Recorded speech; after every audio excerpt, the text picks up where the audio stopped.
Hey guys, Yips here, coming at you with another video, and today I want to talk with you guys about Affliction Warlock Azerite traits. This has been one of my most frequently asked questions. All the time I get it. What trait should I pick? Is this better? Is this better? What about this? What about that? And honestly, it is the worst system Blizzard has put in terms of like trying to figure out what's good for you, being a player that can't really theorycraft too much about World of Warcraft. It is so hard to know when an Azerite piece is an upgrade, a downgrade, what you should be doing, and it honestly is a headache. For players like me that have more time to think about the game, it's not so bad because generally when I get an upgrade, it's going to be pretty clear to me within a few minutes whether or not I should equip that piece or not. But if you're not as familiar with the mechanics of the game, it can be quite a hard decision to make. So hopefully with this video, I'll be able to help you choose better which Azerite traits to choose in specific scenarios. First, what I'm going to do is I'm going to kind of list the powerhouse Affliction Warlock traits, talk about why they're powerhouses, and then talk about which traits aren't so good and why. So, as an Affliction Warlock currently in the game, the best traits in general are going to be Inevitable Demise, Racking Brilliance, and Sudden Onset. The reason those traits are so powerful is because they kind of cover all scenarios for Affliction Warlock, plus they are amazing in terms of DPS output.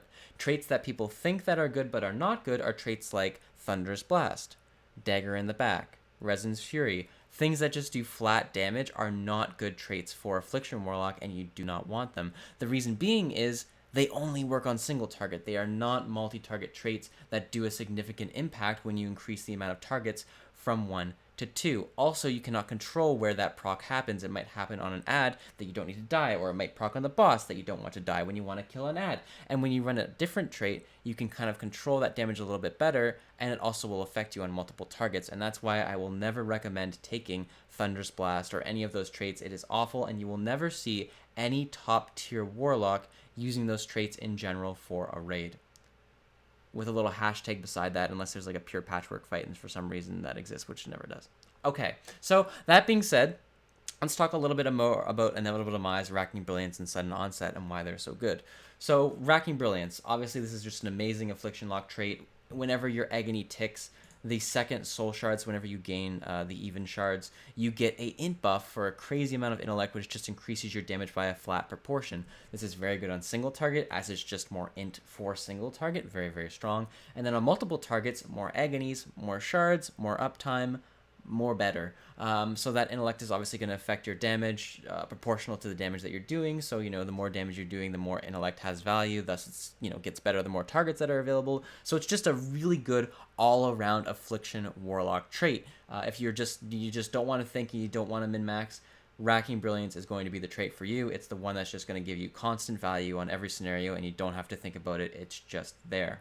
The other traits that are really good, like I mentioned, Inevitable Demise. This trait is pretty good on single target. It does a lot of damage when you have corruptions available to you. However, that being said, you do need to stand still and channel for a long time to cast it, so you need to pre-plan that out. And also, you need to be using it when you get close to 100 stacks in order to maximize it. And this can be a little bit of an issue if you don't want to use it at 100 stacks or if you need to use it earlier. However, that being said, it is extremely powerful. It offers a lot of self-healing, and it is a trait that you should look to have as an option for a tech switch on a boss if you are looking for that healing or that burst damage, or just if it's the highest item level piece of gear you have in that slot. It is very powerful on all sorts of encounters. Sudden Onset, the trait that makes your agony stack up to 4 instantly and also increases the damage by an amazing amount. Even with the nerf, this trait is amazing on multiple targets. It is by far our best multi-dot trait. It just does a crazy DPS increase to your agony. Making it starting to stack earlier is a huge deal when ads are not going to live for a very long time, as it's just like a flat ramp boost, which Affliction has a lot of issues with. So in raiding scenarios, especially Mythic Plus scenarios, any sort of boss that has multiple targets that you're dotting, this trait is going to be a clear-cut winner for the most part. At least having one of them is highly, highly recommended on any boss that has ads available to it. So those are kind of the reasons why those traits are so powerful and the reason that they're so strong. And now let's talk a little bit about what traits you should pick for raiding. So when going to a raid encounter, you're an all deer, so obviously you're going to want to have at least one all deer trait. The reason being is you want to enable that re-origination array, which is going to give you a bonus stats to your highest stats. So for me, that's mastery, so I'll be gaining an additional 75 times whatever week we're in mastery every time I hop into raid, which is going to drastically outvalue any other trait that you could get on your Warlock. That being said, after you have one of them, that's when you can start sort of switching into other roles, that being Racking Brilliance, Sudden Onset, Inevitable Demise. Racking Brilliance, again, is going to be the one that's going to offer the most consistency. However, that being said, Sudden Onset is very, very good on fights where you're able to get multiple agonies out. It's going to increase the damage of those by a lot and is very powerful. Or Inevitable Demise on fights where you're able to have a lot of Infinite Corruptions out, gaining a lot of those stacks and dealing damage and doing the healing. So again, for raid, make sure you have at least one Aldir trait, and then aside from that, you want to either have a Racking Brilliance, Sudden Onset, or Inevitable Demise. Racking Brilliance and Sudden Onset are better on single target. Racking Brilliance and Inevitable Demise are better on single target, and Sudden Onset is better on multiple targets. So that's the general way of going for it. That being said, there are some other traits that are worth mentioning in here, so that being Cascading Calamity. This trait is one where you double cast Unstable Affliction once every 15 seconds to get a haste benefit. So every time that you do that, you get a certain amount of haste for 15 seconds. This trait is amazing on single target, very, very powerful, something you'll definitely want to be looking into.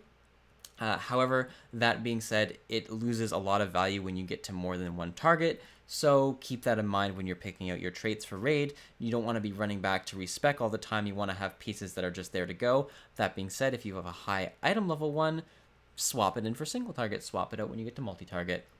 Pretty easy swap right there. So that's what I would recommend for raid. When it comes to Mythic Plus, it's a little bit of a different deal. The reason being is because we don't have that Aldir specific re-origination array. So for Mythic Plus, traits like Sudden Onset gain a lot more value because you're constantly fighting a lot of monsters. So when in Mythic Plus scenarios, getting Sudden Onset traits is extremely beneficial to your Warlock. You're going to be doing a lot more damage when you have a lot of these. However, that being said, Racking Brilliance and Inevitable Demise are also good in Mythic Plus, so as long as you have at least one Sudden Onset piece, if you have a piece that has, Racking Brilliance on it, that's significantly higher than a Sudden Onset piece you have, you'll probably want to equip that. So for example, in Mythic Plus, what I run in particular is going to be one Sudden Onset, and then I run two higher item level pieces that have good traits on them. So for example, these 385 Racking Brilliance shoulders, and I would run this 370 helmet with Inevitable Demise on it because I don't have another good helmet with Sudden Onset. So when it comes down to the end of the day, picking your traits can be a big headache, and hopefully this video maybe helped you a little bit and to realize which ones are good. It's still going to be a little bit hard for each encounter to say specifically, this trait is best, this trait is best, that trait is best. However, that being said, you'll be happy if you have Racking Brilliance, Sudden Onset, or Inevitable Demise. The damage differential of your output is not going to be significantly different given the traits that you have, unless on a multi-target aspect you do not have at least one Sudden Onset. You will probably notice quite a big difference in your DPS. So keep that in mind going into the future in terms of Azerite traits. Hopefully this has made it a little bit clearer for you, and thanks for watching.